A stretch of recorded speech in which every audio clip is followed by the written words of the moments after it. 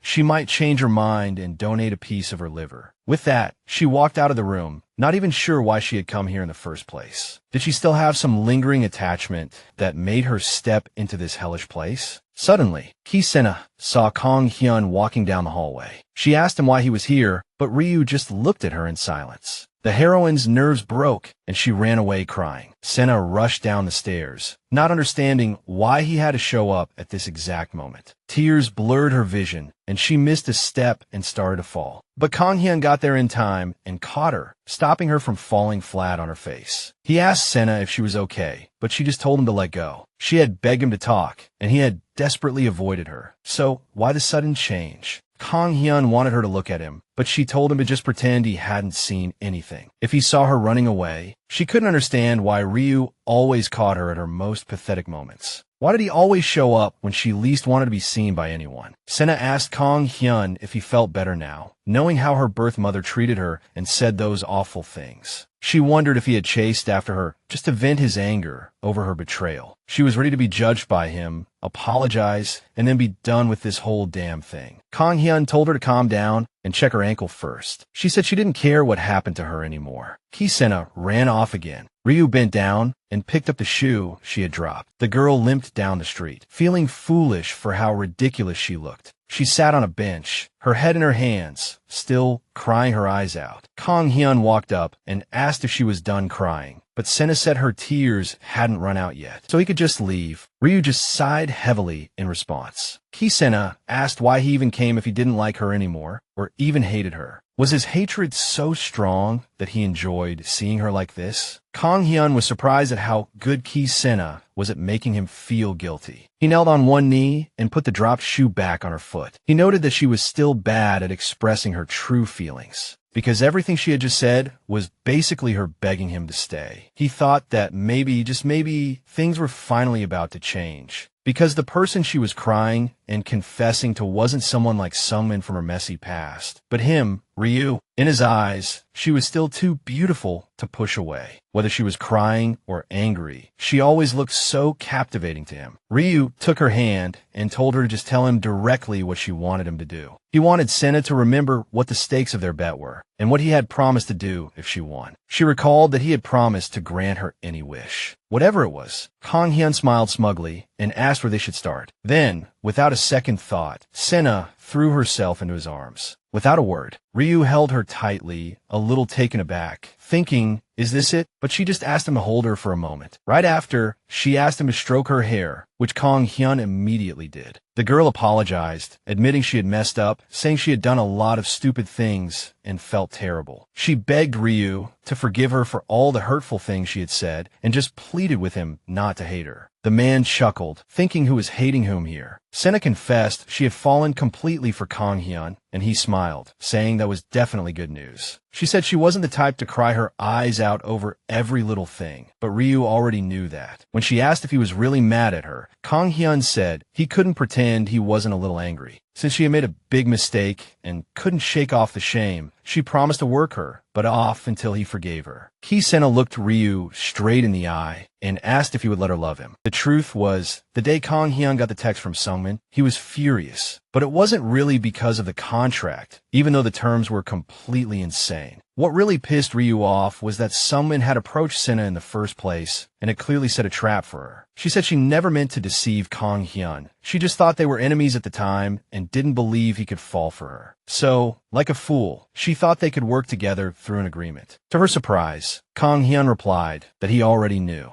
Come to think of it, Sena hadn't even done anything under that contract. He was the one who had been pursuing her. If the fool had just confessed his feelings from the start, things might have been different. But maybe that was why she caught his eye. He just told her to think twice next time, because if it happened again, he didn't know what he would do. He said Sena wasn't in the wrong to begin with, and even if he was angry, it wasn't at her. She didn't understand why he had been avoiding her then. After all, she had been so stressed those days, unable to sleep, trying to figure out how to make things right. She couldn't sleep, eat, or even focus on work because she was constantly thinking about Ryu. She finally realized he had been playing games with her on purpose. Kang Hyun casually asked if her ankle still hurt. Ryu promised to treat Sena better from now on. So he told her to stop playing hard to get and just be with him. When he asked if he could kiss her, she was confused, wondering when he had started asking for permission. He then pulled Sena closer and kissed her gently. Later, as they were walking in the courtyard, she asked Kang Hyun why he had come here. He said he was here on business, though talking about it might be a bit awkward and could affect their relationship. But she didn't care. She just wanted him to tell her everything. After all, Kang Hyun might have been disappointed by her actions, but he never judged her. Even though Ryu said this was a bit different, she promised to understand no matter what. Kang Hyun smiled and asked Sena to follow him, and the couple returned to the hospital, entering a room where an old woman was lying. She affectionately called Kang Hyun her cute puppy, though he said he was past the age for such nicknames. Looking at Sena, the old woman asked if she was the lawyer Ryu had told her about. She complained that he hadn't mentioned how pretty she was, and he replied that he was sure he had. He awkwardly admitted that he hadn't planned on introducing them so soon. The lady insisted that since we were here, we had to be introduced, and because I was the first girl Ryu had ever truly raved about. Kang Hyun put his arm around Sena's shoulder and introduced her to Ms. Lee-sun OK. She wasn't quite sure what the lady's relationship to him was, but she introduced herself as well. Lee-sun OK said the two of them looked good together and that now she could finally rest easy. Kang Hyun asked her to cherish Sena as she did him, which made her very embarrassed. Sun OK knew Ryu wasn't the type to talk openly about his feelings, so she hoped their affection was mutual. Sena blushed and admitted that she liked Kang Hyun very much too. The old woman took her hand, saying that Ryu seemed very reserved, but he was completely different on the inside. Lee-sun OK told the girl that if he ever messed anything up, to come to her, and she would give him scolding. She said that the older you get, the more clearly you see things, and she was very happy to see us being so sweet and kind. The lady pleaded with us, something like, "You must never abandon Kang Hyun." Ryu told her that just staying by his side was enough, and Sena promised her she would. As soon as they were out of the room, she said the lady seemed like a very nice person, and Ryu agreed. Lee-sun OK had worked desperately in her youth, finding a job as a cook at a construction site around the age of 40 and living in dust and cement for over 20 years. Kang Hyun was very worried about her, hoping she would live for as long as possible. She had never imagined Ryu could be so gentle. She was taken aback when Lee-sun OK started teasing Kang Hyun, calling him puppy. It was then that Ryu admitted that the woman had raised him. Sena smiled and asked if he was going to start saying sweet things to her too, and he said, "Hey, when she lives to be Lee Sun-ok's age, anything is possible." She was shocked, wondering if Ryu really liked her enough to want to be with her for that long. When they finally got to the car, Kang Hyun asked how Sena's ankle was and if she could drive. She said she was fine to drive, then paused as if to ask him something else. She looked at Ryu and asked if she could stay at his place tonight. Kang Hyun froze for a moment, then said he was going to wait for the right time, like tomorrow, but it seemed he had to say it now. The woman in the hospital wasn't his mother or his grandmother. She just raised him. Sena had probably already heard from that bastard songman that he was an orphan. Kang Hyun promised to tell her all the details when she was ready. She grabbed his hand and asked if he was willing to tell her everything. It wasn't about whether she deserved to know, but whether he was willing to share it with her, so he should think about it carefully. Kang Hyun pulled her closer and admitted that he really wanted to. Sena was also eager to get to know him better and suggested they go back to her place. They got home, took off their coats, and fell onto the bed, kissing wildly. Kang Hyun asked Sena if she was sure about this, and she just smiled and pulled him closer. Later, lying under the covers, Ryu began to tell her his story. He was about 15, on his way home from school, when he saw a crowd gathered in the alley near his house, with police and an ambulance making a scene. Kang Hyun felt everyone's eyes on him. The kid either hadn't processed it yet, or deep down he already knew that the person under the white sheet on the stretcher was his mother. His legs froze, and he stood there completely stunned. Then, someone came up from behind Kang Hyun and covered his eyes. It was Ms. Lee, the landlady of the house they lived in. Ryu's mother was a naive country girl who dreamed of becoming an actress. She moved to the city, joined a poor theater troupe, and began to study acting. But in less than a year, her whole life was ruined. She had a child without knowing who the father was, and from then on, her life became a living nightmare. A long, dark depression consumed her mind, and she completely lost the will to live. After Ryu was born, she was plagued by constant nightmares and began to show symptoms of insanity. Kang Hyun couldn't remember when it started, but he had to accept reality before he even realized he needed a parent. His mother's smile was as beautiful as a clear blue sky, but she cried more terribly than a beast that had lost its young. Sometimes she would act normal, recognize him, and do some chores, but that always made him anxious. She seemed so fragile, as if she could disappear at any moment. There was no funeral, and to be honest, no one would have come even if there had been one. Ryu was all alone, and he figured he'd be sent to some orphanage. With or without a mother, Kang Hyun had always been alone, so he wasn't worried. He told himself it might even be for the best, since at an orphanage, many kids would be in the same situation as him. But then, this Ms. Lee Sun-ok told the kid that she would be his guardian. She was in her 40s, had no children of her own, and had been living alone since her husband passed away. When she asked Ryu to live with her, he agreed without a second thought. At that moment, it seemed like she needed it more than he did. Hearing the story, Sena was sobbing uncontrollably and asked Kang Hyun if she could hug him. Ryu pulled her into his arms, and she felt an incredible warmth. This warmth radiated from him. She suddenly realized how amazing he was, especially after everything he had been through. Kang Hyun said it was all thanks to Ms. Lee, who took in a child she didn't know and raised him as her own son. This woman, his guardian, was his only family, the person he considered his mother. After she finally calmed down, Ryu admitted he wanted to be honest with her forever. So he asked her to let him tell her one more thing. Kang Hyun was sure Sena had heard the rumors about his time at the prosecutor's office and asked what she was most curious about. She waved it off dismissively, saying it was just boring gossip she didn't care about. But there was one thing she wanted to know, and Kang Hyun was willing to answer anything. Sena asked how pretty the female colleague involved in the rumors with Ryu was. The way she asked was so serious that it caught Kang Hyun completely off guard. Seeing the confused look on his face, she told him to just pretend she hadn't said anything. Sena suddenly asked if Kang Hyun still had her number saved. Afterward,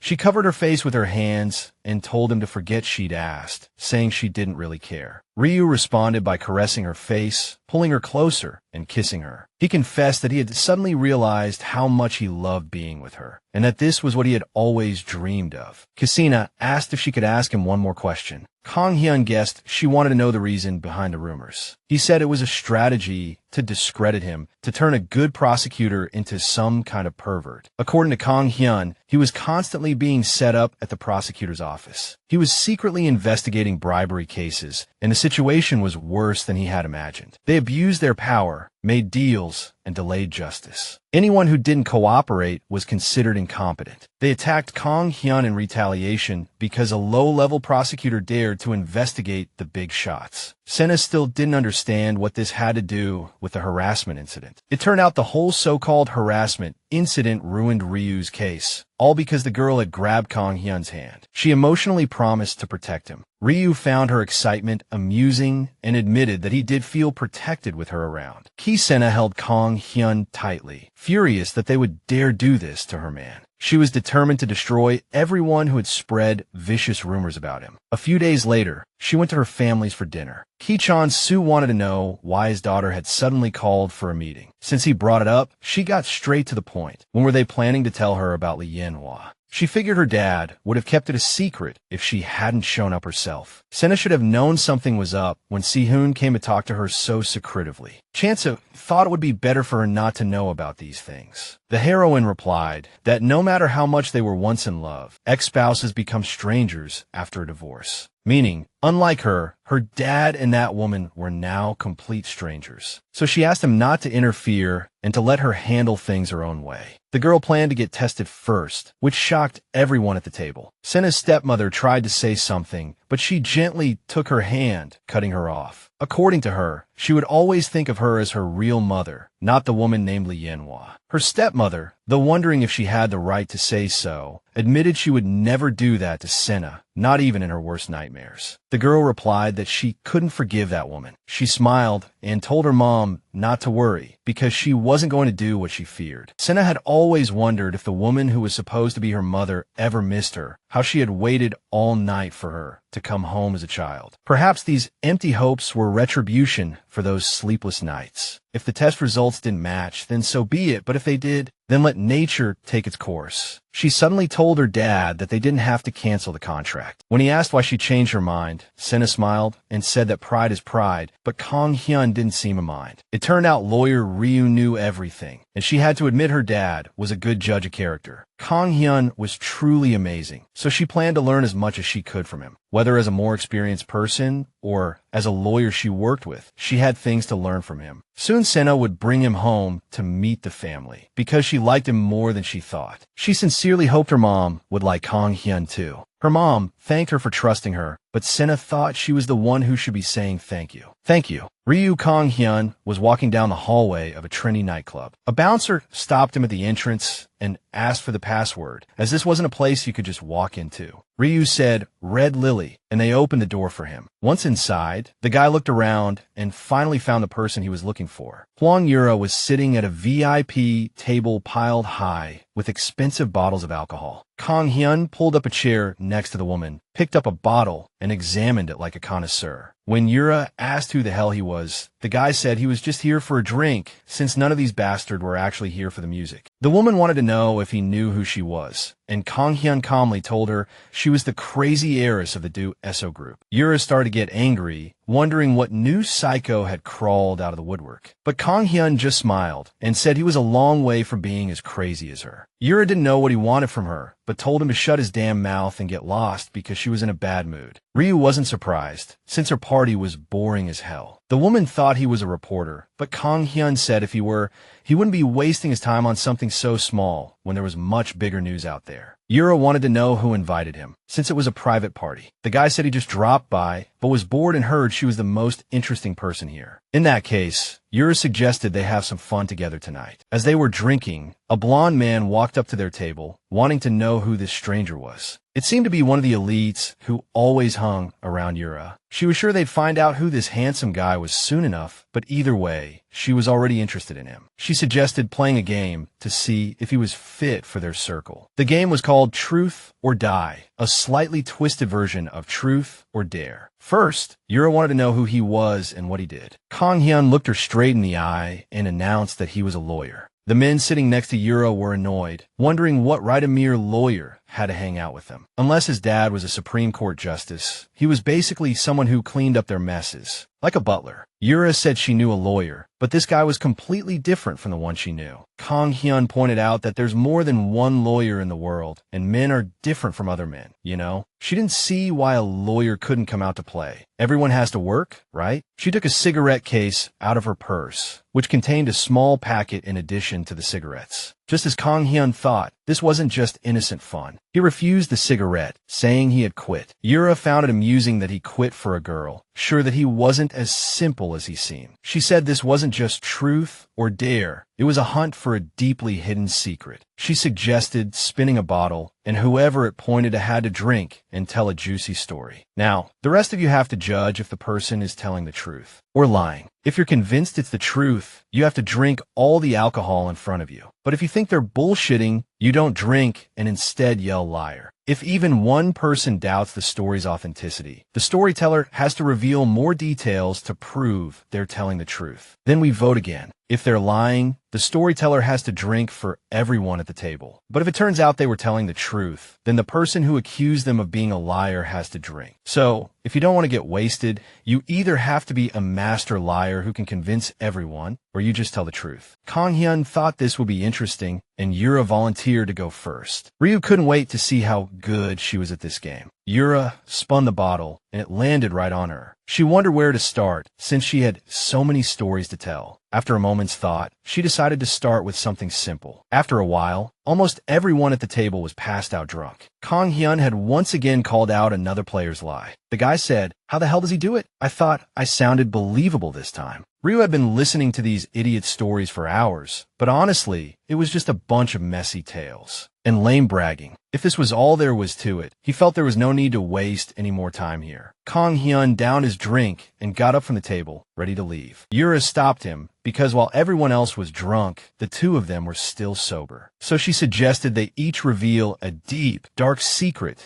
that no one else knew. The woman asked Ryu, "Have you ever killed someone? Stabbed someone with a knife?" It seemed Kang Hyun was hooked. She could tell she had piqued his interest. The lawyer smirked, confirming her suspicion, and sat back down. He told Yura to start her story, saying he was actually quite interested. The woman undid the top button of his shirt, saying he needed to relax first. She told him to take another shot if he wanted to hear the rest of the story. Ryu downed another glass. For the first time, Kang Hyun genuinely felt sorry for Sungmin, who was clearly falling into this girl's manipulation. Yura recalled the first time she realized how easy it was to kill someone, when so much blood flowed that her entire robe was soaked. She couldn't quite remember if she had stabbed him in the throat or the chest. Hwang Yura urged Kang Hyun to keep drinking if he wanted to hear the juicy details. As he drank, she explained that everyone was pressuring her that day, making it hard for her to think straight. This rich bastard was showing off his expensive switchblade, and the next thing Yura knew, the knife was firmly in her hand. The reason for the murder was that she had kept telling the guy she wasn't interested in him, but he just wouldn't back off, and kept annoying her. To be honest, she didn't even think she would actually kill him. I mean, she already said she didn't realize it would be so easy. By the time she came to her senses, he was dead, and she was covered in blood. Yura was dead drunk at the time, so everything she saw seemed unreal, like a nightmare. Kang Hyun was shocked at how casually Yura told this story, as if without a shred of guilt. She wasn't just a spoiled brat. She was human trash, worse than any filthy beast. Yura claimed she was much drunker then than she was now, and asked Ryu if he believed her story. The guy felt it was a bit too heavy for a secret confession. She caressed his bare chest and asked if he wanted to know what happened next. Didn't he want to know how she could still be here, scot-free, after killing someone? Saying, "It's time for a drink," Kang Hyun asked who the person she killed was. He wanted to know which idiot died such a pathetic death, but Yura felt she would lose if she revealed everything. She felt that one drink was definitely not enough. Her story ended there, and if the lawyer wanted more, she suggested they go upstairs. Kang Hyun smirked and pointed out that, speaking of which, he hadn't told her his secret yet. Although Yura felt they could talk in bed, he claimed his body only reacted to someone he truly loved. He said he let her touch him for a while, hoping for a reaction, but there was nothing, saying Yura was too unappealing and there was no point in staying. Kang Hyun turned to leave. "What do you think you're doing?" she yelled. Ryu said, "You act so smart. How have you not figured it out yet?" He told her he was just playing her all along, just enduring how boring she was. Yura was trembling with anger and humiliation, but Kang Hyun just dismissed her and walked out of the nightclub. A few days later, he met up with an old friend and showed him the recording of Ms. Huang's confession. Ryu had been worried that recording from his pocket wouldn't work well, but the audio quality was better than he expected. The guy's eyes were glued to the small packet containing something called Red Lily. He was stunned that Kim Hyun managed to get his hands on this new drug that was only secretly imported by rich kids. The guy wanted to know what their next move was, and Ryu smirked, ready to lay out the whole plan for him. Arriving at the meeting place, Sena waved to her old friend, Prosecutor Park, across the room. The guy looked terrible, as he had been buried in paperwork lately just to make some time for today. He desperately wanted to know who Sena was introducing him to in such a fancy place, but she said they had to go inside first. Park hoped she wasn't about to ask him to do something shady, as the anti-graft law required everyone to pay for their own meals. And while he might not be the most honest person, he was the most upright prosecutor around, to the point of being a bit lonely. After they sat down, Sena pointed out that Park should have gotten married by now. The prosecutor thought the girl was trying to set him up on a blind date, which was why she dragged him to this super expensive place. Sena assured Park he would like this person, just as Kang Hyun walked up to the table, followed by Minister Jang. Seeing him, the stunned prosecutor immediately jumped up from his chair. Ryu greeted the man, introduced himself, and then introduced Minister Jang. Jang Cheol-ho. Park said he had heard a lot about Kang Hyun, but he desperately wanted to know what this meeting was all about. Ryu suggested they eat first, as everyone was clearly hungry. Sena loved beef tartare, so Kang Hyun told her to eat as much as she wanted, saying he would order more if it wasn't enough. He noticed Park was nervous, and Park admitted he was still trying to figure out why they were here. Ryu chimed in, saying that lawyer Sena had told him a lot about Park. First, he wanted to apologize for arranging this meeting so suddenly without asking beforehand. Kang Hyun knew the prosecutor had been busy lately, as his department handled serious cases that regular police couldn't manage. Prosecutor Park himself specialized in drug-related cases. Park sighed, saying that kids these days were too casual about that stuff, and his desk was piled with new cases every day. Kang Hyun asked the prosecutor if he knew anything about Red Lily. Park said they knew it was a new type of drug, but they couldn't launch an investigation because they didn't know what it looked like. Ryu wanted to know if the prosecution could open a preliminary investigation if they had evidence. According to Park,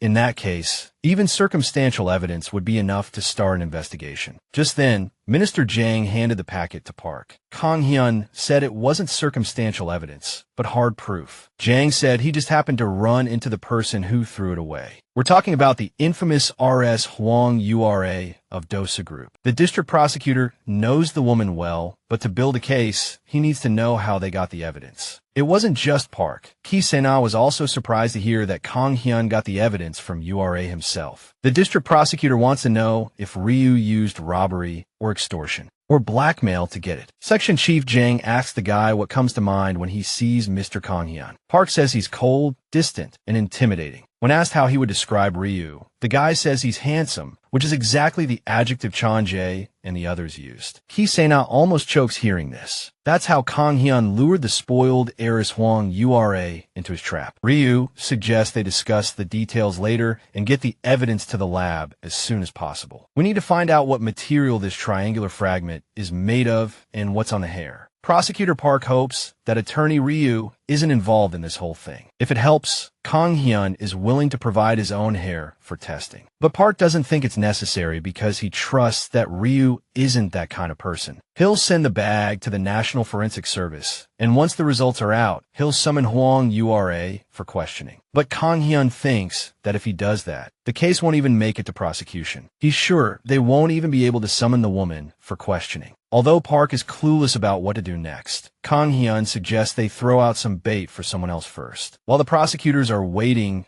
for the other person involved, Section Chief Jang hands him an envelope. These people are closely connected, and if this works, it'll be front-page news for a while. The prosecutor looks through the photos with a look of complete shock on his face. It's not just that URA is using drugs again. This situation suggests she's involved in the entire drug trade. Park recognizes the man next to Miss Huang as an actor who received a suspended sentence for drug use a few months ago. Kang Hyun says the important thing is to use the evidence we have to try and prove URA's involvement in drug trafficking. This means starting with analyzing the substance. We have to prosecute this guy for drug trafficking, but since he's been in for similar charges before, he won't volunteer any information. Don't expect any cooperation, so arrest him immediately without delay. It's a matter of principle. Get the arrest warrant ready for dawn so they don't have time to react. Park is utterly shocked and wants to know how on earth Kang Hyun got this kind of evidence. I mean, even the undercover narcotics officers who have been on this case for a long time couldn't find Red Lily. If Ryu hadn't resigned, this case would have been completely different. The prosecutor's office definitely lost a key figure. Park shakes Kang Hyun's hand and promises he'll do his best to handle it well. After the meeting, Sena gets in the car and turns away from Ryu, clearly showing she's angry. When he asks what she's thinking about, she says she keeps replaying what Section Chief Jang said in her head. Kang Hyun is confused, not knowing what on earth the guy said to make Sena so upset. Then she reminds him that Section Chief Jang said he was a pretty boy who obviously used his looks and body for the case. Ryu asks her, "Okay, then according to you, what exactly should I apologize for first?" She says, first, he needs to apologize for his face, because being that handsome is a crime in itself. Sena has met that URA chick, and she doesn't seem like an easy person to deal with. She wants to know how far Ryu was willing to go to get evidence from someone like that, but he just kisses her hand without a word. She keeps pressing him about how he seduced Hwang URA, whether he unbuttoned his shirt to show off his muscles or what. Although Kang Hyun didn't unbutton anything and just let URA spill the beans herself. Anything he says now would sound suspicious. So he doesn't answer, just amazed at how Sena's little head can hold so many questions. She admits she understands it was all for the mission, but she still doesn't know the real Ryu, and the thought of it messes with her head. Kang Hyun smiles and suggests that Sena spend the night at her place tonight. She replies that she's just now understood what a honey trap really means. He used his looks, but not his face, his body, and he just used that move on her. Kang Hyun asks with a smug smile, did it work? Sena turns away and says, everything in my head flew away too, just like Hwang URA. Ryu pulls her closer and tells her he only cares that it works on her. Although she tries to resist, when Kang Hyun kisses her, she can't help but kiss him back. An exhausted Choi Sungmin collapses on the sofa in his apartment. He's still trying to figure out what exactly happened and how Ryu and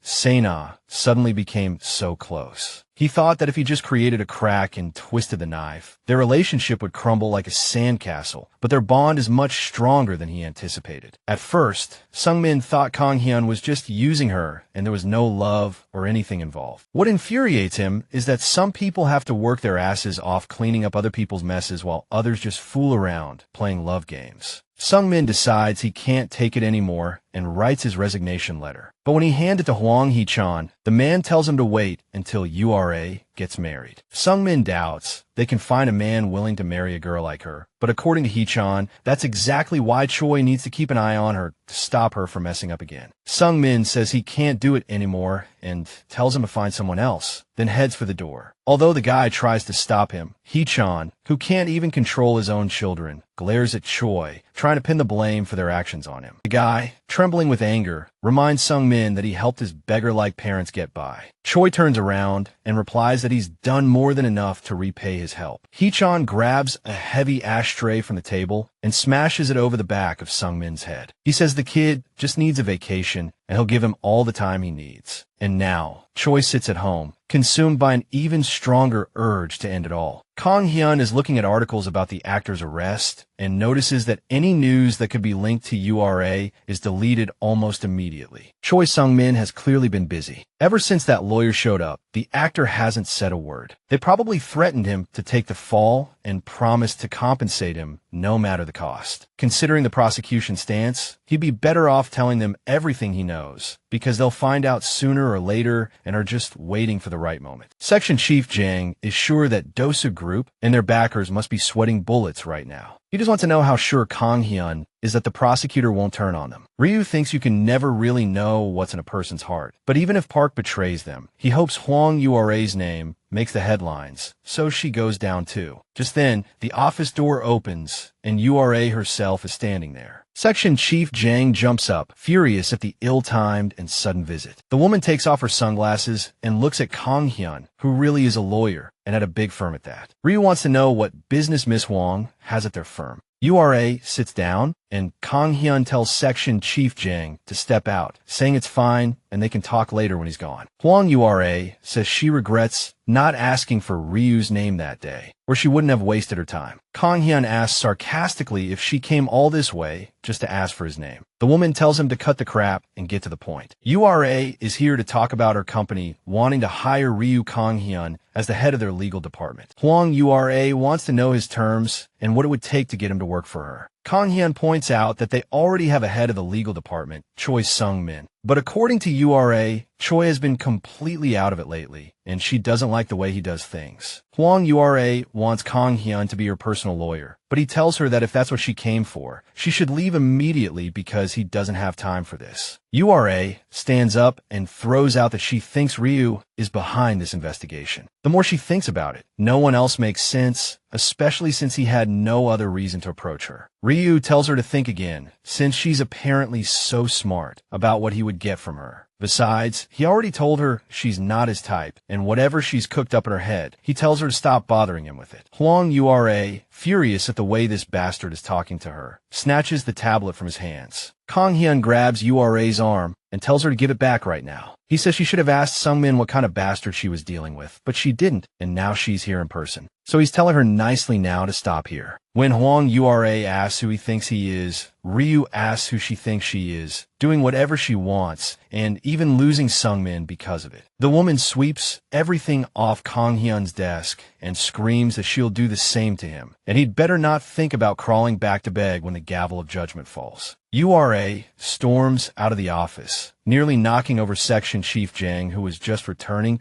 completely stunned by her terrible attitude. Kang Hyun says the woman's antics will only make things worse for Dosa Group, but she's too dense to even realize it. The section chief hands Ryu an envelope with the documents he asked for. Kang Hyun glances at them and notices some discrepancies. He has two articles here, one from the New York Times and another from a Korean newspaper, which seems similar at first glance, but the details are vastly different. The first report about one person dying and another in a coma at a party is short and to the point. The second one says a foreign exchange student was stabbed to death by an unidentified assailant in a New York hotel, and the suspect is in critical condition. What are the odds that both incidents happened in New York on the same day, with both the victim and suspect being Korean students? On top of that, if this was the same case, the local news completely manipulated public opinion like pros. The confirmation hearing for the new prosecutor general was being held at the time, and we couldn't leak any details about the incident. It turns out the guy URA took out that day was likely the son of the current minister. Kang Hyun is sure he got the position in exchange for dropping the murder charges. And guess what? The emergency services report even has surveillance footage of the whole incident. Section Chief Jang realizes once again that Ryu is much more than just a lawyer. He watches the tape, unable to believe what he's seeing. Choi Sungmin can be clearly seen escorting URA out of the hotel, apparently after they disposed of the body. Kang Hyun is sure that if they play this right, they can get what they want without much effort. First, they have to leak some intel to the press. That will make Prosecutor Park's job easier, and then the whole country will know about Hwang URA's crimes. When the public's fury is directed at her, it'll be almost impossible to stop. A few days later, a photo is leaked online from some source, and a drug scandal involving a has-been actor is exposed. As the buzz heats up, articles about a director also being involved start to appear. And today, Kang Hyun got word from Prosecutor Park about Hwang URA that they finally changed her status from a witness to a suspect. Ryu tells Sena about it, but points out that they might let it slide once the heat dies down. Hwang URA's representatives said they are willing to cooperate with the investigation, but only if she isn't arrested. Kang Hyun suspects it's just a way to buy time, and if they investigate, URA will keep her mouth shut and exercise her right to remain silent. Sena wonders if Sungmin will be her lawyer in this case.